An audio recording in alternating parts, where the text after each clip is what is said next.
ፍኖተ ዲሞክራሲ የኢትዮጵያ አንድነት ድምጽ ነው። ፍኖተ ዲሞክራሲ የኢትዮጵያ አንድነት ድምጽ በየቀኑ በኢትዮጵያ ሕዝባዊ አብዮታዊ ፓርቲ ኢህአፓ እየተዘጋጀ የሚቀርብ የሳተላይት ስርጭት ነው። ስርጭታችን የሚተላለፈው በናይል ሳት 7 ዲግሪ ዌስት በ12604 ሜጋሄርስ ፍኖተ ዲሞክራሲ ሲሆን በኢንተርኔት በድረገጻችን fnote.org finote.org በቀጥታ መከታተል ይቻላል።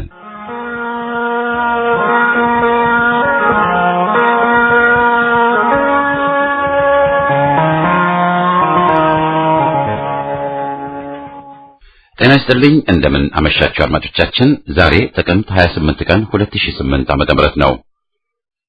ለሁለት ሰዓታት የሚቆየው ፕሮግራማችን የመጀመሪያው ክፍል አሁን ይጀምራል። በቅድሚያ ፍካሬ ዜና እናሰማለን። በማስከተልም የተለያዩ አሳለፍነው ሳምንት የተላለፉ ሀተታዎችን አሰምተን የዛሬ የመጀመሪያው ክፍል ዝግጅታችን ፍጻሜ ይሆናል። አሁን ወደ ፍካሬው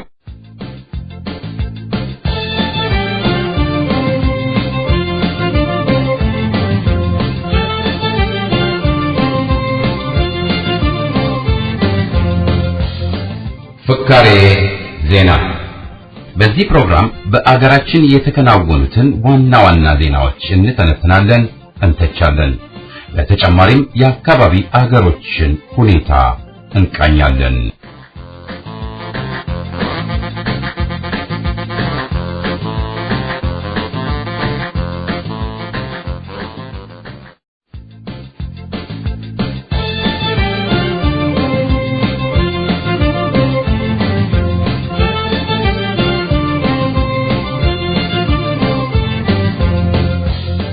ፍካሬ ዜና። በዚህ ፕሮግራም በአገራችን የተከናወኑትን ዋና ዋና ዜናዎች እንተነትናለን፣ እንተቻለን። በተጨማሪም የአካባቢ አገሮችን ሁኔታ እንቃኛለን።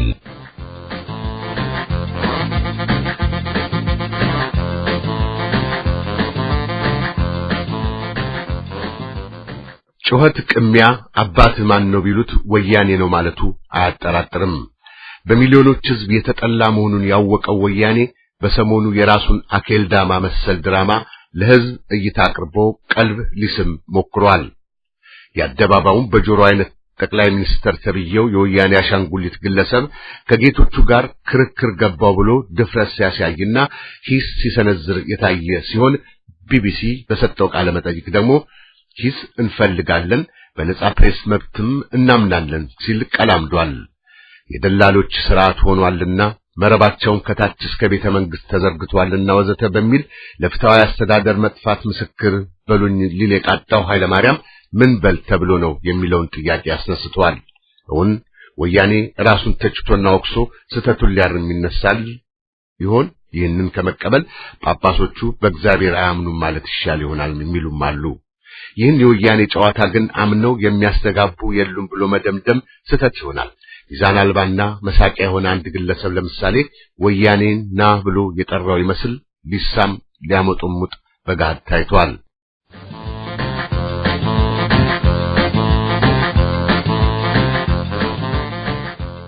ወያኔ ራሱን ወቃሽና ለምክርም ክፍት ነን ብሎ መቅረቡ የፈለገው የሕዝብን ጩኸት ለመቀማት ሲሆን፣ በሌላ በኩል ደግሞ በመጥፎ አስተዳደርና ስራ ሽፋን በርካታ ዜጎችን ሊመነጥር ላዘጋጀው እቅድ ድልዳል ሲያዘጋጅ ነው። አባይና ደብረ ጽዮን ተከላካዮች ኃይለ ማርያም ደግሞ ደፋር ወቃሽ ሆኖ የቀረበው ድራማ እንደ አስቂኝ ቢቀርብ እንኳ ፈገግ የማያሰኝ ሆኗል። በርካታ ጋዜጠኞችን ተቻችሁን ብሎ ዘብጥያ አውርዶ ከ50 በላዮችን አሳድዶ የሚገለውን ገሎ ያለ ጨካኝና አፋኝ አገዛዝ ጋዜጠኞች እንደልባቸው እንዲተቹ እንፈቅዳለን ሲል ተጨፈኑ ላሞኛችሁ እንጂ ሌላ ምን ይባላል ሲሉ ውስጥ አዋቂዎች ነቅፈዋል። ጠቅላይ ሚኒስትር ተብዬውም በወያኔ አማካሪዎች ተከቦ የሚሰጠውን ትዕዛዝ እየተቀበለ የሚሰራ መሆኑ በዓለም እየታወቀ አለቆቹን ተከራካሪና ሂስ አቅራቢ ሆኖ ለመታየት ያደረገው ሙከራ ከንቱ ነው ተብሏል። ሕዝብ ለወያኔ ያለው ጥላቻ ሰማይ ጠቅሶ ያለ በመሆኑ ወያኔ ራሱን ወቃሽ መስሎ የህዝብን ለማደናገር ተነስቷል ያሉ ተቺዎች ብዙ መሰል ድራማዎችን መጠበቅ እንችላለን ሲሉም ተንበያዋል። 100% ምርጫ አሸነፍኩ ያለ ወስላታ ቡድን በተቃዋሚ ኃይሎች ላይ ከመቼውም ጊዜ ባሰ አፈና በማካሄድ ላይ መሆኑን ለመደበቅ ለቀጥተኛ ወቀሳ ፈላጊ መብት አክባሪ መስሎ ለመታየት የሚያደርገው ጥረት የውንብድናው አካል ነው ሲሉ የተቹ ታዋቂዎች ከወያኔ ለውጥ መጠበቅ ስህተት መሆኑን ዳግም አስምረውበታል። ወያኔ ትችት ወንጀል ነው ማለቱን ካቆመ እስቲ ፈርዶባቸው በየማጎሪያው የሚያሰቃያቸውን ጋዜጠኞች ይልቀቅ ያሉ ተቺዎች በወያኔ ማደናገር ህዝብ የሚወናበት አይሆንም ብለው ደምድመዋል። ሙስና ከተነሳ የሀገራችንን ስኳር በኮንትሮባንድ እያስነገደ በአሉሚኒየም የሆነው አባይ ፀሐዬ በቅድሚያ መታሰር በተገባው ነበርም ብለዋል። ደላሎች እስከ ቤተ መንግስት መረብ ዘርግተዋል የተባለውን በተመለከተም ደላሎችና ሌቦች ቤተ መንግስት ከገቡ 24 ዓመታት አልፏል ሲሉ ታዛቢዎች ተሳልቀዋል።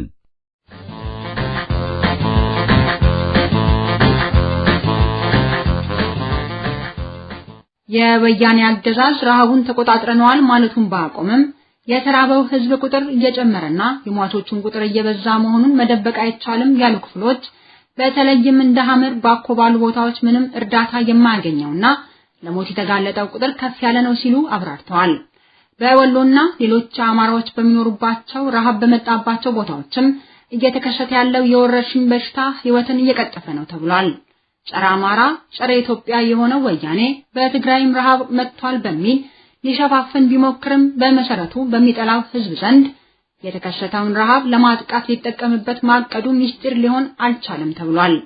ሐመርን፣ ሶማሌን፣ አማራን፣ አፋርን ወዘተ ረሃቡ ቢያጠቃ ወያኔ እንቅልፍ የማያጣ መሆኑ እየታየ ነው ተብሏል።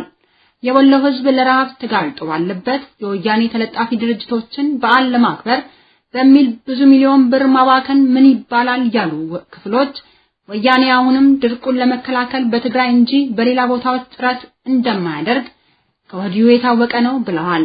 ወያኔ ጥፋቱን አላምን በማለት ኤልኒኞ የተባለው የአየር መዛባት ክስተት ላይ እያላከከ መሆኑን ተገልጿል።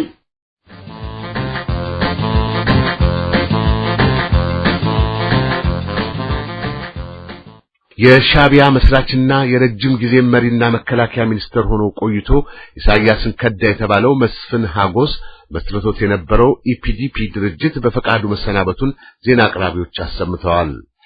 መስፍን ሀጎስ የኤርትራ ተቃዋሚዎች በወያኔ ቁጥጥር ስር መግባታቸውን አጥብቆ ይቃወም ነበር ይባልለታል። ሌሎች ደግሞ ሻቢያን ማስወገድ አይፈልግም ኢሳያስን እንጂ ብሎ ሲያሰሙበት እንደነበረም ይታወቃል።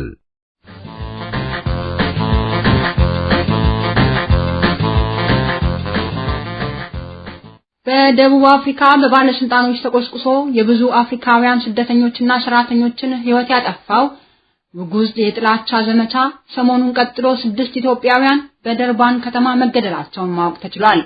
ይህ ወንጀል የደቡብ አፍሪካ ገዢ ፓርቲ ሆነ ፖሊሶች ሊያቆሙት ካለመፈለጋቸው የተነሳ በኢትዮጵያውያን ላይ የሚደርሰው ግፍና ግድያ እየጨመረ እንጂ እየቀነሰ አይደለም ተብሏል።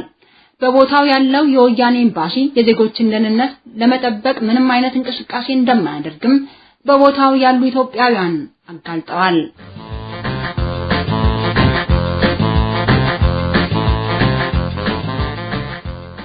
መስከረም 30 ቀን 2008 ዓመተ ምህረት በጊኒ በተደረገው ምርጫ አሸናፊ በመሆን ለሁለተኛ ጊዜ አገሪቱን ለመምራት ተመርጠዋል የተባሉት ፕሬዝዳንት ኮንዴ በጊኒ ውስጥ ሰላም መፍጠር እንዲቻል ሁሉንም ወገን ሊያስማማ የሚችልና በርካታ ተቃዋሚዎችን የሚያቀፍ የህብረት መንግስት እንዲያቋቁሙ የተጠየቁ መሆናቸው ተነግሯል። ጥያቄው የተባበሩት መንግስታት ድርጅት የምዕራብ አፍሪካ ክፍል ኃላፊ የቀረበ ሲሆን ፍሬ ሐሳቡ የተከፋፈለውን የጊኒን መራጭ ሊያቀራርብ ይችላል ከሚል ግምት ነው ተብሏል። ባለፈው ሳምንት ቅዳሜ የጊኒ የህግ መንግስት ፍርድ ቤት የምርጫውን ውጤት ያጸደቀ ሲሆን በውጤቱም መሰረት ኮንዴ 58 ከመቶ በማግኘት ማሸነፋቸውና የእሳቸው የቅርብ ተወዳዳሪ የሆኑት ሚስተር ዲያሎ 31 ከመቶ ያገኙ መሆናቸው ተነግሯል። የተቀሩትን ድምጾች ሌሎች ተቃዋሚ ድርጅቶች ተከፋፍሏቸዋል። ከምርጫው በፊትና በኋላ በነበረ ግጭት ቢያንስ 13 ሰዎች በጸጥታ ኃይሎች መገደላቸው የሚታወስ ሲሆን ሚስተር ዲያሎና ሌሎች የተቃዋሚ ድርጅት መሪዎች ምርጫው የተጭበረበረ በመሆኑ የማይቀበሉት መሆኑን በመግለጻቸው ተመሳሳይ ግጭት ሊፈጠር ይችላል የሚል ስጋት አለ። የአፍሪካ ህብረትና የአውሮፓ ህብረት ታዛቢዎች ድምጹን ለመስጠት የወጣው መራጭ ቁጥሩ ከፍተኛ መሆኑንና ምርጫው ሰላማዊ በሆነ መንገድ መካሄዱን ቢያደንቁም አንዳንድ የአሰራር ጉድለቶች ማየታቸውም ተናግረዋል። የተባበሩት መንግስታት ድርጅት የአካባቢው ተወካይ የጊኒው ፕሬዝዳንት ከምርጫው በኋላ ከአንዳንድ የተቃዋሚ ድርጅት መሪዎች ጋር ድርድር መጀመራቸው ያስደሰታቸው መሆኑን ገልጸው ፕሬዝዳንቱ ሌሎችን የተቃዋሚ መሪዎች ጨምረው እንዲያነጋግሩና መንግስቱን በማቋቋም በኩል መራጩን ሊያቀራርብ የሚችል እርምጃ እንዲወስዱም ተማጽነዋል።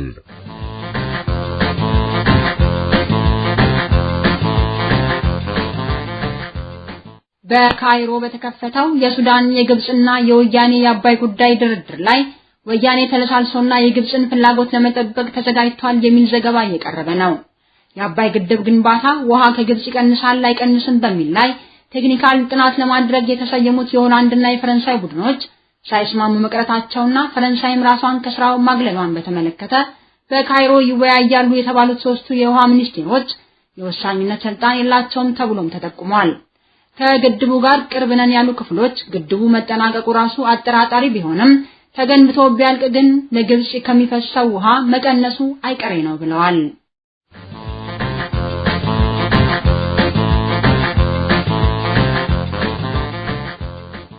ለረጅም ዓመታት የኢትዮጵያ ንግድ ምክር ቤት ዋና ጸሐፊ የነበረው ጋሻው ደበበ በስራ ላይ ያለ መታገዱን ማወቅ ተችሏል። ለምን ይህ ፈጣንና ህጋዊ ያልሆነ እርምጃ እንደተወሰደበት ግልጽ ባይደረግም ግለሰቡን ከዋና ጸሐፊ ቦታ ለማስወገድ ወያኔ ሲፈልግ እንደነበር ታውቋል።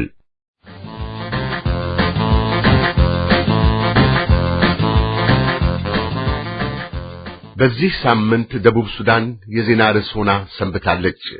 ረቡዕ ዕለት የሩሲያ ንብረት የሆነ አንድ የጭነት ማመላለሻ አውሮፕላን በዋና ከተማዋ በጁባ ከሚገኘው ዓለም አቀፍ አውሮፕላን ጣቢያ ተነስቶ ወደ ሰሜናዊ አፐር ናይል ግዛት ለመጓዝ አኮብኩቦ ጨርሶ መብረር ሲጀምር ወድቆ በመከስከሱ በውስጡ የነበሩ ወደ 40 የሚጠጉ ሰዎች የሞቱ መሆናቸው ተገልጿል። ከሟቾቹ መካከል 7 የሚሆኑት የአውሮፕላኑ አብራሪዎችና አስተናጋጆች ሩሲያኖች መሆናቸው ታውቋል። አውሮፕላኑን ምን እንደጣለው እየተመረመረ ሲሆን እስካሁን ግን ውጤቱ ያልተገለጸ መሆኑ ታውቋል። በዚህ ሳምንት በአንድ በኩል ተጻራሪ የሆኑት የደቡብ ሱዳን ወገኖች በጁባ ውስጥ የጋራ የጸጥታና የጋራ የፖሊስ ኃይል ለማሰማራት መስማማታቸው የተገለጸ ሲሆን በሌላ በኩል በሰሜኑ የአገሪቱ ግዛቶች ጦርነቶች እንዲሁም በሰላማዊ ሰዎች ላይ የሚደርሱት ግድያዎችና በደሎች ያልቆሙ መሆናቸውን በመግለጽ 30,000 ረሃብተኞች ወደሚገኝበት ወደ ዩኒቲ ግዛት የእርዳታ ምግብ ለማድረስ አስቸጋሪ ሁናቴ እንደገጠማቸው የተለያዩ የእርዳታ ሰጪ ድርጅቶች ተወካዮች ገልጸዋል። የምግብ እርዳታ የሚያስፈልጋቸው ረሃብተኞች በወቅቱ እርዳታው ካልደረሳቸው እልቂት ሊፈጠር እንደሚችልም አስጠንቅቀዋል።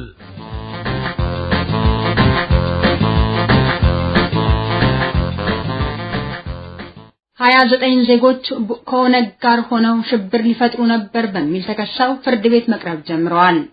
ከናይሮቢ ሰርገው ገብተው ኦሮሚያን ለማስገንጠልና ሽብርም ለመፈጸም ሲዘጋጁ ተያዙ ሲል ወያኔ ያቀረበውን ክስ ብዙዎች በጥርጣሬ አስገብተውታል። በናይሮቢ ወታደራዊ ስልጠና ወሰዱ የሚለውም አነጋጋሪ ሆኗል። አስበዋል እንጂ አደረጉ ያላለው ወያኔ በተለመደው አሰራሩ የሐሰት ምስክር ተብዬዎችና መረጃ የሚለውን አዘጋጅቶ ምናልባትም የተባለውን ድርጅት በመደገፍና የአዲስ አበባ ከተማን የመስፋት እቅድ በመቃወም የጠረጠራቸውን በሽብር ሽፋን ወህኒ ሊከት ነው ተብሏል።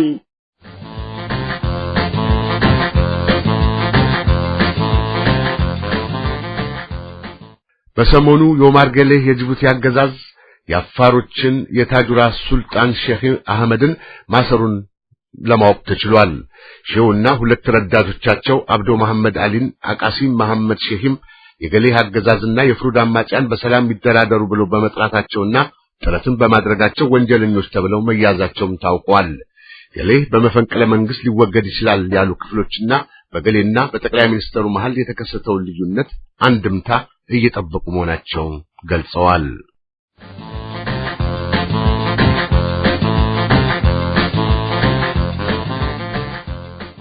እንደ ደቡብ አፍሪካው ኮሚኒስት ፓርቲ ከተመሰረተ የቆየ የተባለው የሱዳን ኮሚኒስት ፓርቲ 6ኛ ጉባኤውን እያዘጋጀ ባለበት በአሁኑ ወቅት 20 የአመራር አባላቱን ማባረሩ ተነገረ። ይህ ፓርቲ ሶቪየት ህብረትን ተከታይ ሆነ የቆየ ሲሆን በአምባገነን የሱዳን መሪዎችም ብዙ ጥቃት እንደደረሰበት ያነሱ ታዛቢዎች ስሙንና አቋሙን እንዲቀይር ወጣት አባሎቹ እየገፋፉት መሆናቸውም ይነገራል።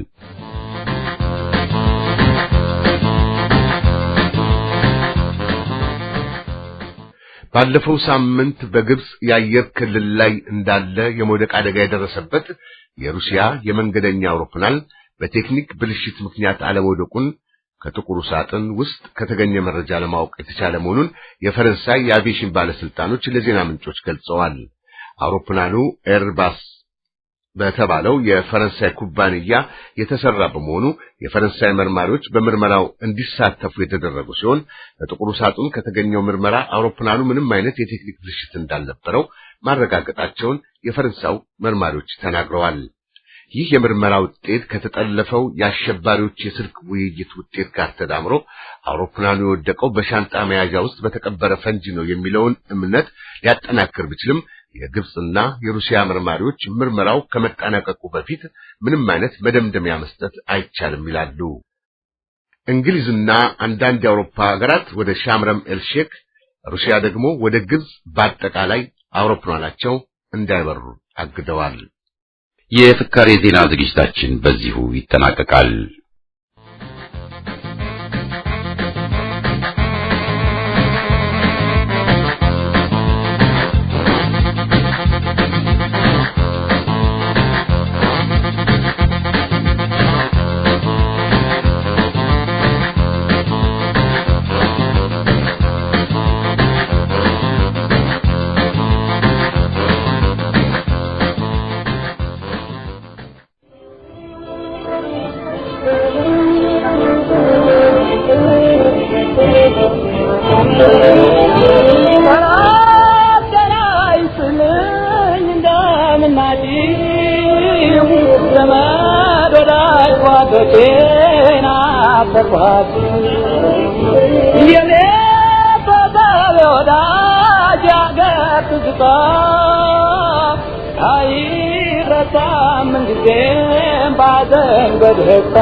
ያደጉበት አገር ውበቱ የጓደኛ የጎረቤቱ የእናት የአባት የዘመድ ፍቅር አይረሳም ናፍቆት ትዝታ እስከ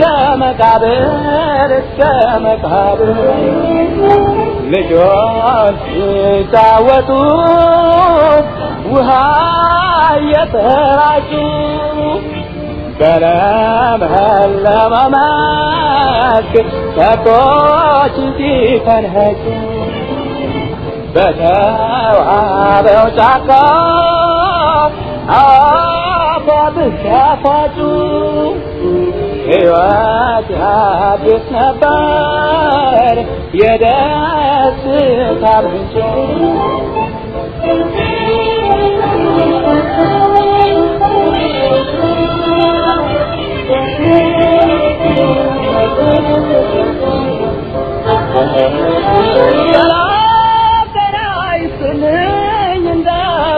እንደምናችሁ ዘመድ ወዳጅ ጓዶቼ ናፈቅኋችሁ የቤተሰብ ወዳጅ ያገር ትዝታ አይረሳም ጊዜም ባዘን በደስታ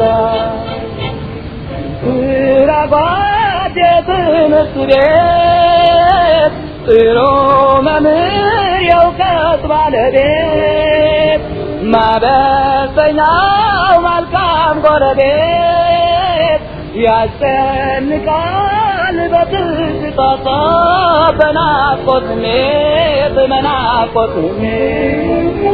የሀገር ትዝታ የእናት የአባት ፍቅር የህብረተሰብ ልማድ የአገር ባህል ክብር የእህት ወንድሞች የወዳጅ ዘመዱ አይጣል ነው ናፍቆቱ ርቀው ጥለው ሲሄዱ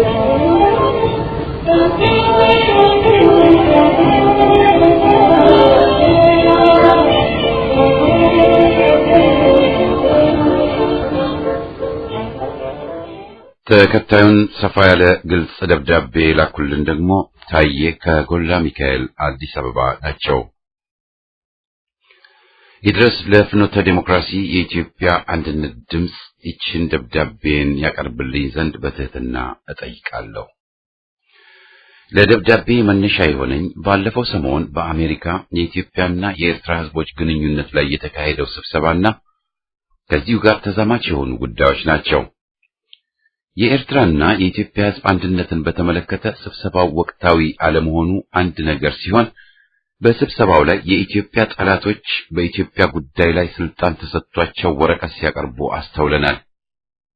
በዚህ ስብሰባ ላይ ስመክፎቹ ዴቪድ ሺንና ኸርማን ኮኸን ተናጋሪ ሆነው መቅረባቸው የዚህ ስብሰባ ምንጩንና የተጠነሰሰበትን ጋን ለማወቅ አያዳግትም። የዚህ ስብሰባ ሊቀመንበር ማለት ባይቻልም አስተናባሪም የቀዳማዊ ኃይለ ሥላሴ ዩኒቨርሲቲ የተማሪዎች ማህበር ፕሬዝዳንት በነበረበት ወቅት አውቀዋለሁ። በመሰረቱ በዚያን ጊዜ ጸሐፊ የነበረው ኦባማ ምትኩ በጣም ተወዳጅና ስብሰባ የመምራት አቅምና የበለጸገና የላቀ የቋንቋ ችሎታ እንደነበረው ማስታወስ እወዳለሁ። በስብሰባው ላይ ከታደሙት አንዱ ፕሮፌሰር መስፍን ወልደማርያም ናቸው። አክብሮት የተጠቀምኩት ጨዋ ኢትዮጵያዊ ስለሆንኩ እንጂ ሰውየው ክብር የሚገባቸው አልነበሩም። ወደ ሌላ ከመሄዴ በፊት በሳቸው ልቀጥል። እኔ ይህን ደብዳቤ ጻፍኩት ፕሮፌሰሩን ዩኒቨርሲቲ ተማሪ በነበርኩበት ወቅትና ከዛም በኋላ ስለማቃቸውና መተንፈስም ስላለብኝ ነው። መስፍን በዩኒቨርሲቲ ውስጥ በነበሩበት ወቅት ድንቅና ስመጥር መምህራን ዘንድ ፍቅርና ክብር እንዳልነበራቸው ራሳቸው ያውቁታል። በቀዳማዊ ኃይለ ሥላሴ ዩኒቨርሲቲ ታሪክ ዛሬም ድረስ በአስተዳደራቸው ስመጥር የሆኑት ደጃዝማች ካሳ ወልደ ማርያም ብዙ ጊዜ መስፍንን ይመክሩና ያስጠነቅቁ እንደነበር ቅርበት የነበራቸው ሰዎች ምስክርነታቸውን ይሰጣሉ። እንደ ፕሮፌሰር ሮቢንሰን የመሳሰሉት መስፍን በዲሞክራሲ የማያምን ግትር ነው የሚል ምስክርነት በአደባባይ በ11ኛው የኢትዮጵያ ጥናትና ምርምር ጉባኤ ላይ መስጠታቸው አይዘነጋም። ፕሮፌሰሩ የደርግ ነፍሰ ገዳዮች እየታደኑ በሚታሰሩበት ወቅት ለምን የቀይ ሽብር ብቻ የነጭ ሽብር ወንጀለኞችም ይጠየቁ የሚል ሙግት ይዘው በየጋዜጣው ይጽፉ ነበር።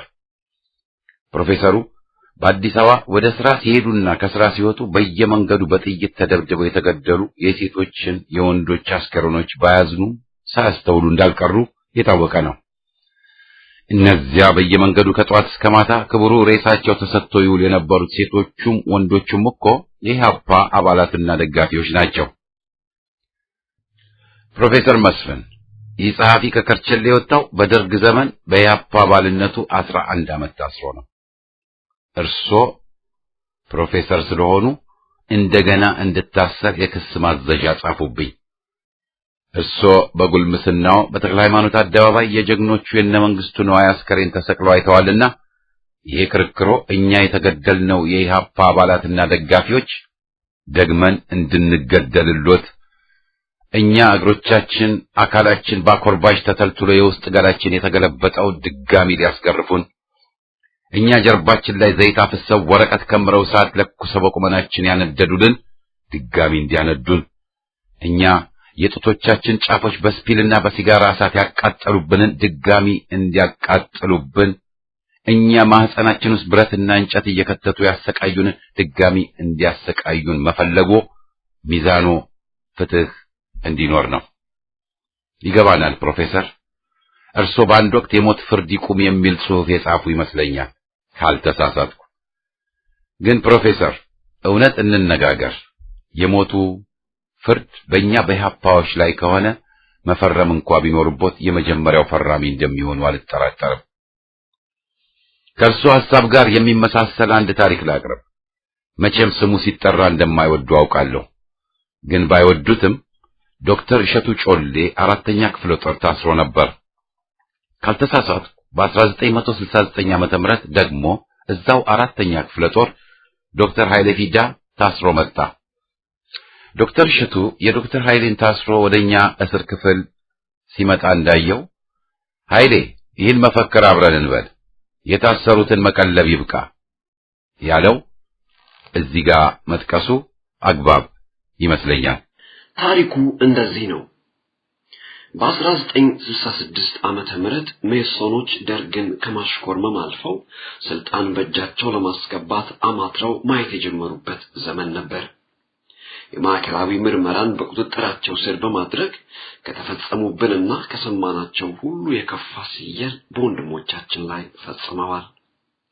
ስጋቸውን ከጭናቸው ላይ እየቆረጡ ብሉ እያሉ አሰቃይተዋል።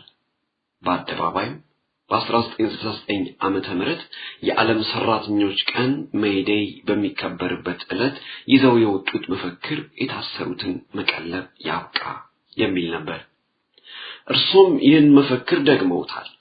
የኢህአፓ ከፍተኛ አመራሮች እነ ጸጋዬ ገብረመድህንና ጓዶቹ በወያኔ በግፍ ታስረው እንደተሰወሩ በተደጋጋሚ በድርጅቱ በቤተሰብም ለሚቀርብሎ ጥያቄ ይሰጡ የነበረው ምላሽ አንዴ በጦርነት ለተያዘ እንደማያገባው ሲሆን፣ በሌላ ደግሞ ድርጅቱ በፊርማ የተደገፈ ደብዳቤ ካልጻፈ አሻፈረኝ ማለቱ ሚዛናዊነቱን አርቆ አስተዋይነቱን ያሳያል። እንደርሱ ያለው አርቆ አስተዋይ አጠናግሮ የሚያንሸዋርር ነው። ፕሮፌሰር ያሉት ማረግ ትልቅ ነው፣ ግን እንደ ትንሽ ምናምን ነገር ያስባሉ። ኢህአፓ ላይ ድሮም ሆነ ዛሬ የሚቀርበው የመፋረጃ ክስ የስልጣን ጥመኛ የሚል ነው። በስልጣን ፈላጊነቱ አንጣላም። አዎ የሚታገለው ለስልጣን ነው። ግን እንዳይረሱ በኢትዮጵያ ሕዝብ ፍቃድና ምርጫ ስልጣን እንዲይዝ ከተደረገ ብቻ ነው። እኔ የምሎት በዩኒቨርሲቲ የተማሪ መሪዎች ሲመረጡ በርቀትም ሲያስተውሉ ነበር መሰል። ጥመኛ እኮ ልክስክስ ነው። ከኢትዮጵያ ሕዝብ ደመኛ ጠላት ጋር የሚዶልት መለኪያ የሚያጋጭ የሚመካከር ወዘተ የስልጣን ጥመኛ ይባላል። ኢህአፓ የንጉሳዊውን ፈላጭ ቆራጭ መንግስት አምርሮ ታገለ እንጂ በጎን እየሄደ ለራሶቹም ለልዑላኖቹም ለጄኔራሎችም ለሚኒስትሮችም ለንጉሱም እጅ አልነሳም። የጣሊያንን ወራሪ ጦር ካርበደበዱት ከአባቶቹ ከጀግኖች አርበኞች የወረሰውን ጽናት ተላብሶ አምርሮ ታገለ እንጂ አልተጎነበሰም። ለደጃዝማችነት ቀርቶ ለጭቃ ሹምነት የታጨ የኢህአፓ አባል አንድም የለም። ጥመኛ ልክስክስ ነው። ስልጣን ይመኛል። የስልጣን ጥመኛ ወንድሙን አስገድሎ በወንድሙ አስከሬን ተረማምዶ ከወንድሙ ገዳዮች ጋር ጽዋ የሚያጋጭ ነው። ለርሶ ለብልሁ አይነግሩም፣ ግና እያወቁ ኢህአፓን ይዘርፋሉ። መዝለፍ መብቶ ቢሆንም በመጀመሪያ እርሶ አይን ውስጥ የተጋደመውን ግንድ ያውጡ። ከጓደኛው ከዶክተር በረከት ኃይለ ሥላሴ ጋር በቀዳማዊ ኃይለ ሥላሴ ዘመን ከፍተኛ ስልጣን ላይ የነበሩትን እንደ ተራ መርማሪ ፖሊስ እያስፈራሩ የመረመሯቸው የሚመደብሉት ከጀብዱ ወይስ ካረመኔነት? እንደ ምርጫው። ፕሮፌሰር በዚያን ጊዜ ትምህርቱን እንኳን ብንተወው እድሜው ቀላል አልነበረም። የፈጸሙት ግፍ ነው። ለግድያቸውም ቢሆን የእርሶ ምርመራ የተወሰነ ድርሻ እንደነበረው አይካድም። የዚያ የምርመራ ኮሚሽን አባል በመሆኑ የስልጣን ጥሙን በመጠኑም ቢሆን ሳያቋርጡ እንዳልቀሩ ይሰማኛል። የስልጣን ጥም ማለት እንዲህ ያለው ይመስለኛል።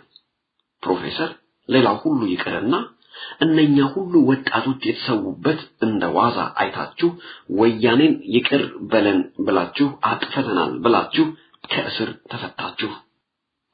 በእርግጥ እናንተ ብልጦች ናችሁ። የተሰዉት ወጣቶችስ ሞኝን በላቸው ወይስ ጀብዱኛ? መልስ አንፈልግም። እስር ቤት በነበራችሁበት ወቅት ከውጪ የተሰበሰበ ገንዘብ በአቶ ደበበ እሸቱ ባለቤት አማካኝነት ይታደላችሁ ነበር። ለታሰሩት ወጣቶች ልጆቻቸውን ለተነጠቁት ወላጆች ይሰጥልን አለማለታችሁ ታጋይነታችሁን ወይስ ሆዳምነታችሁን ያሳይ ይሆን? መልስ አንሻም። እስር ቤት ከነበራችሁበት በእድሜ ትልቁ እርሶ እንደመሆኑ መጠን ይሁን ከውጪ የሚመጣላችሁን ገንዘብ ለኛና ልጆቻቸው ለተገደሉባቸው እናቶች እንዲሰጥ ሐሳብ ማቅረብ ይችሉ እንደነበር አልታዩትም ማለት ይከብደኛል። በእጄ ይሆነ ወያኔ ጫማ ላይ ተደፍታችሁ ከተለቀቃችሁ በኋላ እነዚያ የተገደሉ ወጣቶች እናቶቻቸውን ማጽናናት ተገቢ ቢሆንም አላደረጉትም። ኢህአፓ ቀድሞ ይሞታል እንጂ እኔ ሞቼ ሌላው ይትረፍ ይላል እንጂ እንደዛች ትንሽ ተዋስ በራስ ጤና በሽታ የተለከፈ አይደለም። ኢህአፓ አስገደለ ብለው ከሚከሱት አንዱ እርሶ መስሎኝ ነው። ሐቁ በተለየ አመራር እርከን ላይ የነበሩ የኢህአፓ አባላት ሰቆቃ ተቀብለዋል፣ በጥይትም ተገለዋል። የተረፍነው በማይመረመረው በእግዚአብሔር ጥበብ ይመስለኛል። እነኛ ሁሉ ወጣቶች ተገደሉ። እና ፕሮፌሰር ከእስር ቤት መልስ እርስ በርሳችሁ ባጸያፊ አንጃ ግራንጃ ውስጥ ተጠመዳችሁ። እርሶ ከኢንጂነር ኃይሉ ሻውል ከዶክተር ብርሃኑ ነጋ ጋር አስቀያሚ ቃሎችን ሁሉ ይወረውሩ ገቡ። የተሰዉት ወጣቶች ተረሱ። እንደውም አሁን አንድነት ከሚለው ድርጅት ጋር ይመስለኛል ሙግት ገጠሙ። ከወያኔ ፍርድ ቤት ፍትህ ይገኝ ይመስል ሕገ ደንብ ይከበር የሚል ከሁለት ዓመት ተኩል ገደማ በዋዘኛ ክርክር ተጠምደው ትግሉ ላይ ቀዝቃዛ ውሃ ቸለሱበት። ይህ ሌላ ሰው አድርጎት ቢሆን ኖሮ የሚሉትን እርሶ ያውቃሉ። አንዳንዴ ሳስበው ለብዙ ነገር የሚያማክሩት እንድሪያስ እሸቴን እንደሆነ አውቃለሁ። እርሱ ይሆን እንዲህ ያለውን ክፋት የሚጭንቦ ብዬ አስብና እርሶ በራስዎም ቢሆን ለዚህ እንደማያንሱ አውቃለሁ። ፕሮፌሰር የርሶን በዚህ ላይ ልቋጭ። መቼም ፕሮፌሰር ኖም ቾምስኪን ያውቋቸዋል ይመስለኛል። በእውነትም ኖም ፕሮፌሰር ናቸው። ዩቲዩብ ላይ ያገኟቸዋል። እባክዎን ያዳምጧቸው። ከዚያ የመስፍንን ፕሮፌሰርነት ያነጻጽሩ። አሁን ያሉበት እድሜ የንስሐ እድሜ ከሚባለውም እጅግ የዘለለ ነውና ቢፈልጉ ቆመው ቢፈልጉ ተቀምጠው ያስቡበት። በፈረንጆች አባባል ልዝጋው፣ በቃ ነው። ከዚሁ ጋር አያይዤ ማንሳት የፈለኩት ጥቂት የማይባሉ አዋቂ የሆኑ ሰዎች ስለ ዴሞክራሲ የሚሰጡትን አስተያየት ነው። በዚያ በዋሽንግተን ላይ ተቀምጦ በነበረው ስብሰባ ላይ የኤርትራና የኢትዮጵያ ሕዝቦችን ለማቀራረብ የሚል መንደርደሪያ በያዘው ስብሰባ ላይ የኤርትራ ዴሞክራሲነት የኢሳያስ የወጣለት የዴሞክራሲ አራማጅነት ሲሰበክ ነበር። ሕዝብን ለማገናኘት የተባለለት ስብሰባ ላይ ለኢሳያስ በውድስ ሲደረደርለት አደመጥ።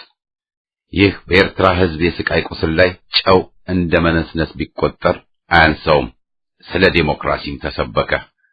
ኤርትራ በራሷ ዴሞክራቲክ እንደሆነች በዓለም ኢሳያስን የሚስተካከል ዴሞክራሲ አራማጭ እንደማይገኝም ተነገረ። ከ1960ዎቹ አጋማሽ ጀምሮ ይባሉ የነበሩትን አስታወሰኝ። ታላቁ የታንዛኒያ የነጻነት መሪ የነበሩት ጁሊየስ ኒሬሬ የአፍሪካ ሶሻሊዝም ሲሉ፣ በአሜሪካ ደባ የተገደለው ኮሎኔል ጋዳፊ ደግሞ አረብ ሶሻሊዝም ይሉ የነበረውን አይነት ይመስላል። ለዚህ ይመስለናል ከመጠምጠም መማር ይቅደም የሚባለው። ኤርትራ በልኳ ዴሞክራሲ እንዳሰፋችም ሲነገር በኢሳይያስ ቁመትና ወገብ ልክ ማለት እንደሆነ እንረዳለን።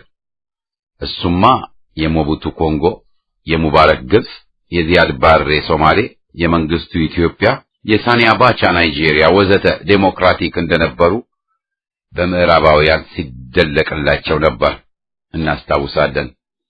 የዛሬ 20 ዓመት ግድም በሄርማን ኮሄን፣ በዴቪድ ሺን፣ በክሊንተን፣ በሱዛን ራይስ፣ ቶኒ ብሌር፣ ጃክ ሺራክ ወዘተ ኢሳያስን፣ መለስን፣ ሙሰቪኒን፣ ካጋሜን የአፍሪካ ወጣት ዴሞክራቶች ብለው አሹፈው ሳይጨርሱ እነሱ ራሳቸው በራሳቸው ላይ ሳቁ።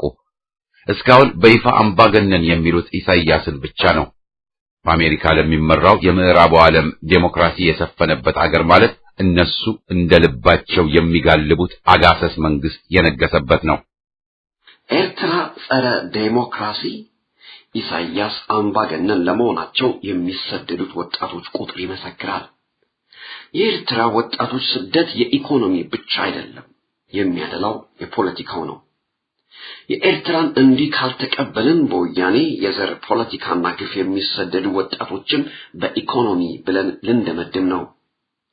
ከዚህ ስብሰባ አንድ ሳምንት ቀደም ብሎ የኤርትራ እግር ኳስ ተጫዋቾች እንዳሉ ጥገኝነት መጠየቃቸው ከጋንም መኮብለላቸው መሆኑን ከኢሳያስ ካድሬዎች በላይ የኛዎቹ ለማስተባበል ሲሞክሩ ሲሰማ ራስ ይመታል፣ ሆድ ይቆርጣል።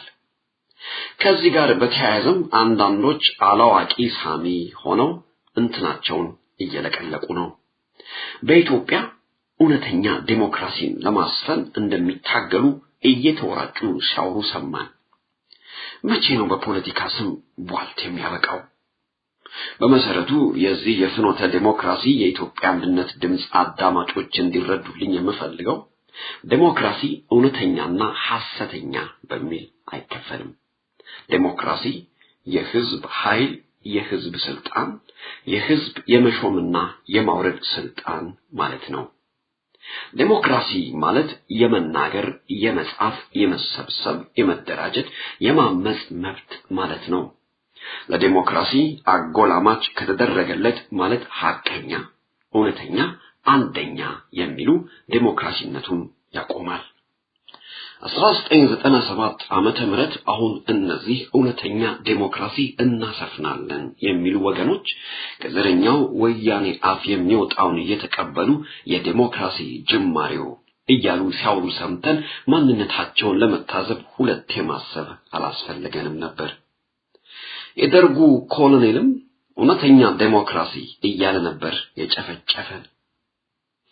የአሁኑ በህዝብ ስም የሚደረገው ሳብረገብ ይገባናል። የአሜሪካኖቹም አካሄድ ግልጽ ይመስለናል። ወያኔን የሚተካ ሌላ ሎሌ ለማዘጋጀት መሆኑን ማን ይጠፋዋል? ይህ አይነቱ ጉዞ ተደጋግሞ እንደተባለው ወያኔን በወያኔ መተካት ከመሆን ጭራሹኑ አይዘልም። በመጨረሻም ለሁሉም የስብሰባው አንጋፋዎችና ታዳሚዎች ድመት መንኩሳ አመሏን አትረሳ ብያቸው ልሰናበት። ለዚህ ለኢትዮጵያ አንድነት ድምጽ የላቀ ምስጋናዬን አቀርባለሁ። ታዬ ከጎላ ሚካኤል አዲስ አበባ።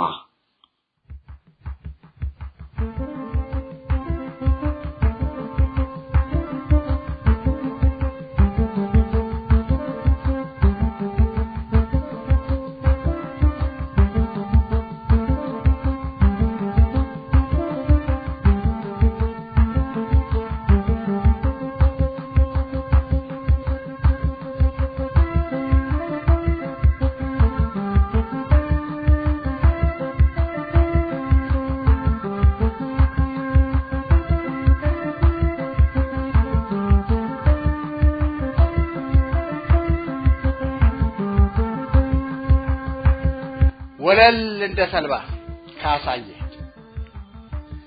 በባብ መርዝ ምላሱ ቅርሻት እየቀራ ያልሆነውን ሆኖ በዘርዛራ ጥርሱ ሽርክት እየዘራ ኢህአፓ አለ እንዴ? ኢህአፓ ኮረጀ፣ ኢህአፓማ ሞተ ብሎ ሲዘላብድ የባጡን የቆጡን እየወሸከተ በትግል ጽናትን በጽናት መሞትን እየወነጀለ በስልጡን ፖለቲካው ያገር ጥቅም ሽጦ ለባዕድ ያደረ ሐቁ ይታይ ሲባል ሁሌም እንደ ተልባ ወለል ሸርተት ያለ ወደ ማጡም ሲዘግ አይኑ እንደፈጠጠ በሚዛን ሲለካም ከላባ ቀለለ።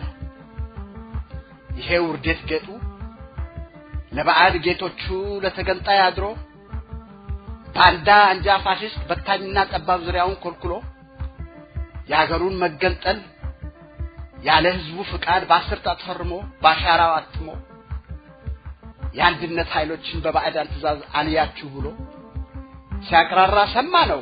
ለአገር ቆምኩ እያለ ዲያስፖራ ሊያሳምን የባጡን የቆጡን እየቀባጠረ ውሸት እንደ ጣቃ እየተረተረ ከጠላት ወግኖ ኢትዮጵያን ሲያስበትን ወገንን ሲያሳርድ የእንግሊዝ አጋድሞ የሀገርን ጥቅም ሲነካ ሁሌም እንደ ተልባ ወለል ሸርተት ብሎ ቢመከር ቢዘከር አሻፈረኝ ብሎ ከአጋር ተጣልቶ ልጆች እኮ ናችሁ መሳሪያው በእጃችሁ ብሎ ተፈጣጥሞ አገር አስፈረሰ ወገንንም ጎዳ አቶ ፕሮፌሰር ለከርሱ አድምጡ ባንድ ለአምስት ጠርናፍ ፊት ተቀይዳ አገር በዘርፈ ብዙ ጠላት በደም መጣጭ ምሽገር ዋለልኝ ሲወገዝ ታጋዩዋ ሲሳደድ አዳኟም ሲገደል በጽናት መታገል በተገላቢጦሽ እንደነውር ሲቆጠር በአንጻሩ ገዳይዋ እንደ በኩር ልጇ ተሹሞ ሲከበር የስር ነቀል ለውጡ ግቡን እንዳይመታ ጋሬጣ የሆነ ግፉ ሞልቶ ሲፈስ 10 ዓመታቱ ስለተቆጠረ እስቲ አደብ እንግዛ ዳግም አንታለል ወለል ሸርተት ባለ ትውልድ እንዳይረግመን በአደራ በላነት እየወነጀለ አዎ ታሪክ እንዳይወቅሰን ታሪክ እንዳይረግመን በአደራ በላነት እየወነጀለ ኢትዮጵያ ለዘላለም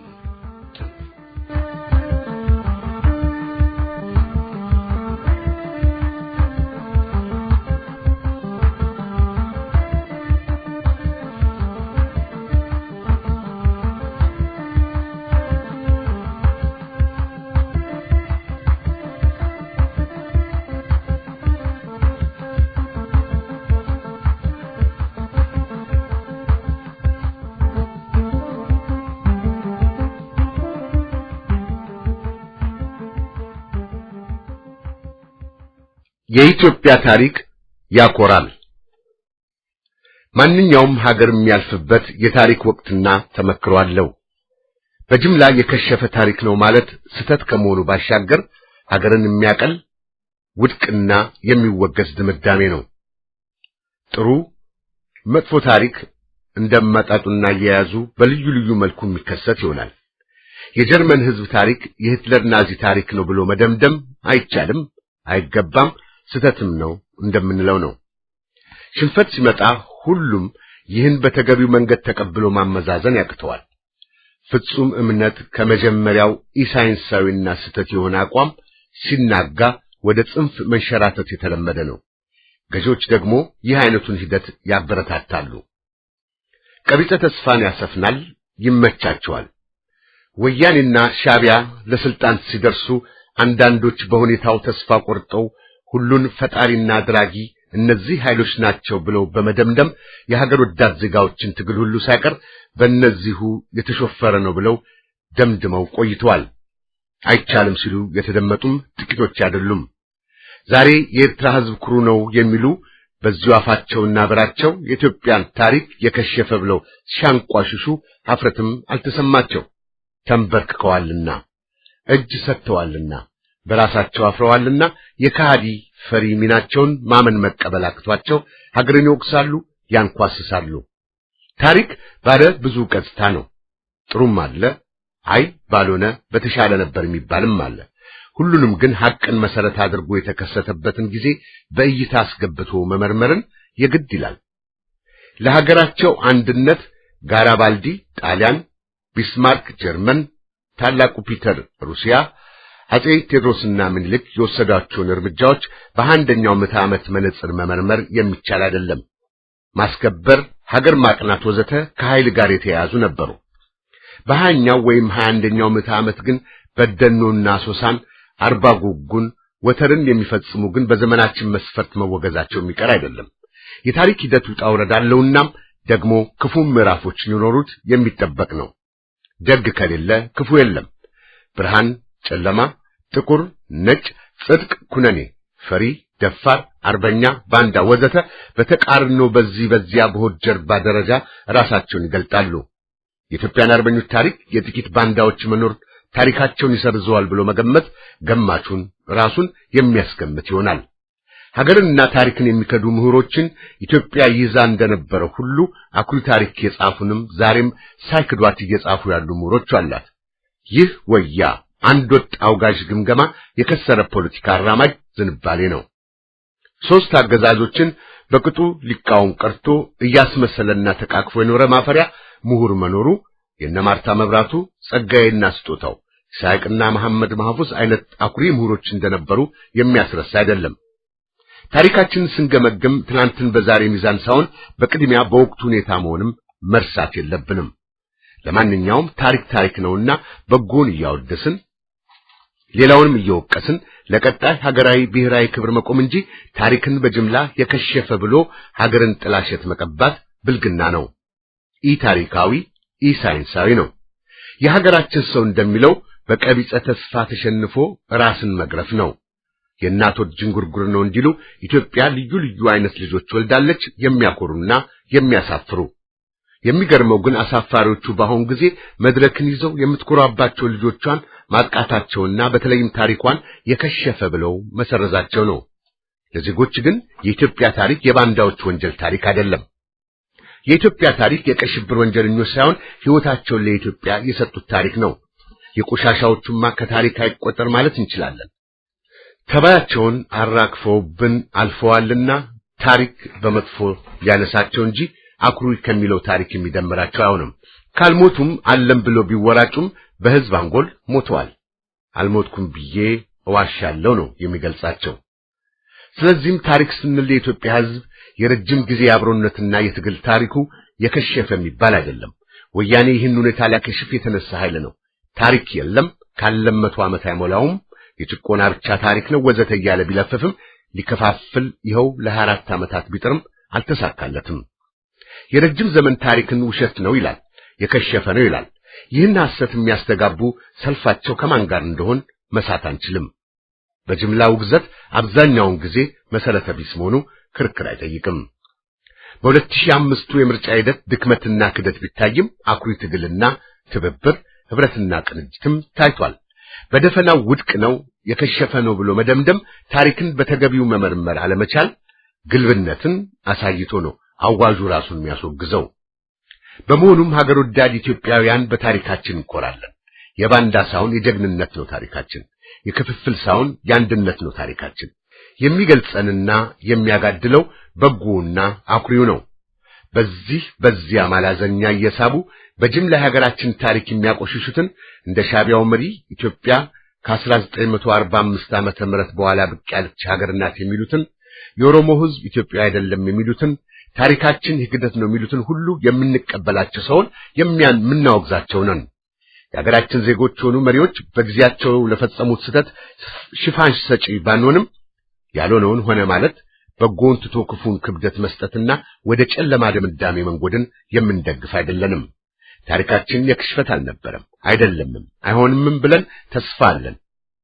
እንዳይሆንም እንታገላለን እንጂ የነበረውንም ያለውንም ትግል ጥላሸት ቀብተን የሀገር ጠላቶችን አቅፈን ወይም አሞግሰን የምንገኝ አንሆንም። ይህን የሚያደርጉ መሰረታቸው ጸረ ሀገር ነውና ምናልባትም ይህ ነው ድምዳሜያችን የሚያጨልመው ማለት እንችላለን። አጼ ምኒልክና አጼ ቴዎድሮስ ከጥፋት የራቁ ነበሩ ባንልም በሀገር ታሪክ ደረጃ ያላቸውን ክብር ቦታ ግን ኢምንቶች ቢንጫጩ የሚሰርዙት አልሆነም፣ ሊሆንም አይችልም። ጥረታቸው ከሽፋል ማለትም እንችላለን፣ ከሽፏልም።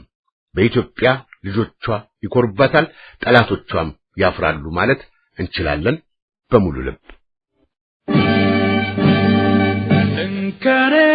እንከረለልብሽ ከግር እስከ ራስሽ ሴትን አስከባሪ እኔ ነኝ ባይማንሽ አለሁ